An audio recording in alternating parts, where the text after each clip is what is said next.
پیغمبر کہو کہ تم کو آسمان اور زمین میں رزق کون دیتا ہے، یا تمہارے کانوں اور آنکھوں کا مالک کون ہے، اور بے جان سے جاندار کون پیدا کرتا ہے، اور جاندار سے بے جان کون پیدا کرتا ہے، اور دنیا کے کاموں کا انتظام کون کرتا ہے؟ تو یہی کہیں گے کہ اللہ۔ تو کہو کہ پھر تم اللہ سے ڈرتے کیوں نہیں؟ یہی اللہ تو تمہارا حقیقی پروردگار ہے، اور حق بات کے ظاہر ہونے کے بعد گمراہی کے سوا ہے ہی کیا؟ تو تم کہاں پھرے جاتے ہو؟ اسی طرح اللہ کا ارشاد ان نافرمانوں کے حق میں ثابت ہو کر رہا کہ یہ ایمان نہیں لائیں گے۔ ان سے پوچھو کہ بھلا تمہارے شریکوں میں کوئی ایسا ہے کہ خلقت کو پہلی بار پیدا کرے اور پھر اس کو دوبارہ بنائے؟ کہہ دو کہ اللہ ہی پہلی بار پیدا کرتا ہے، پھر وہی اس کو دوبارہ پیدا کرے گا۔ تو تم کہاں الٹے جا رہے ہو؟ پوچھو کہ بھلا تمہارے شریکوں میں کون ایسا ہے کہ حق کا رستہ دکھائے؟ کہہ دو کہ اللہ ہی حق کا رستہ دکھاتا ہے۔ بھلا جو حق کا رستہ دکھائے وہ اس قابل ہے کہ اس کی پیروی کی جائے، یا وہ کہ جب تک کوئی اسے رستہ نہ بتائے وہ رستہ نہ پائے؟ تو تم کو کیا ہوا ہے؟ کیسا انصاف کرتے ہو؟ اور ان میں کے اکثر محض گمان کی پیروی کرتے ہیں، اور کچھ شک نہیں کہ گمان حق کے مقابلے میں کچھ بھی کارآمد نہیں ہو سکتا۔ بے شک اللہ تمہارے سب اعمال سے واقف ہے۔ اور یہ قرآن ایسا نہیں کہ اللہ کے سوا کوئی اس کو اپنی طرف سے بنا لائے۔ ہاں، یہ اللہ کا کلام ہے۔ جو کتابیں اس سے پہلے کی ہیں ان کی تصدیق کرتا ہے، اور انہی کتابوں کی اس میں تفصیل ہے۔ اس میں کچھ شک نہیں کہ یہ رب العالمین کی طرف سے نازل ہوا ہے۔ کیا یہ لوگ کہتے ہیں کہ پیغمبر نے اسے خود ہی گھڑ لیا ہے؟ کہہ دو کہ اگر سچے ہو تو تم بھی اس طرح کی ایک صورت بنا لاؤ، اور اللہ کے سوا جن کو تم بلا سکو بلا بھی لو۔ حقیقت یہ ہے کہ جس چیز کے علم پر یہ قابو نہیں پا سکے اس کو نادانی سے جھٹلا دیا، اور ابھی اس کی حقیقت ان پر کھلی ہی نہیں۔ اسی طرح جو لوگ ان سے پہلے تھے انہوں نے جھٹلایا تھا، سو دیکھ لو کہ ظالموں کا کیسا انجام ہوا۔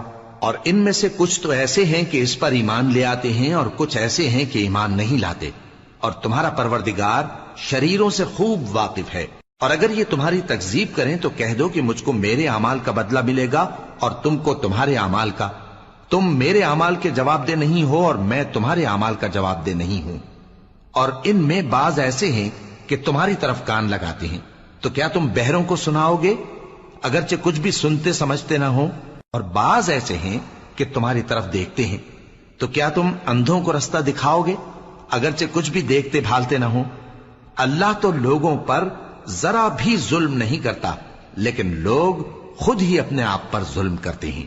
اور جس دن اللہ ان کو جمع کرے گا تو وہ دنیا کی نسبت ایسا خیال کریں گے کہ گویا وہاں گھڑی بھر دن سے زیادہ رہے ہی نہیں تھے، اور آپس میں ایک دوسرے کو شناخت بھی کریں گے۔ جن لوگوں نے اللہ کے روبرو حاضر ہونے کو جھٹلایا وہ خسارے میں پڑ گئے اور راہیاب نہ ہوئے۔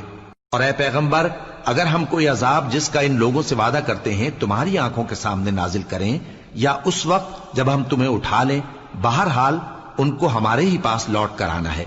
پھر جو کچھ یہ کر رہے ہیں اللہ اس کو دیکھ رہا ہے۔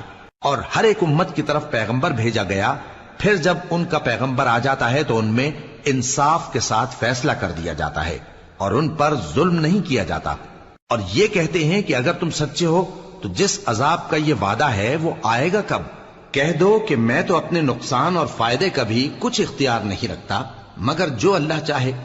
ہر ایک امت کے لیے موت کا ایک وقت مقرر ہے، جب وہ وقت آ جاتا ہے تو ایک گھڑی بھی دیر نہیں کر سکتے اور نہ جلدی کر سکتے ہیں۔ کہہ دو کہ بھلا دیکھو تو اگر اس کا عذاب تم پر ناگہاں آ جائے رات کو یا دن کو، تو پھر گناہگار کس بات کی جلدی کرتے ہیں؟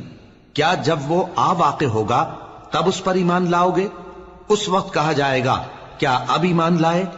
اور اسی کے لیے تو تم جلدی مچایا کرتے تھے۔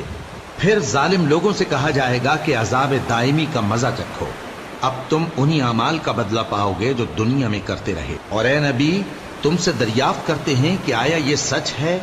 کہہ دو ہاں میرے رب کی قسم یہ سچ ہے، اور تم بھاگ کر اللہ کو عاجز نہیں کر سکو گے۔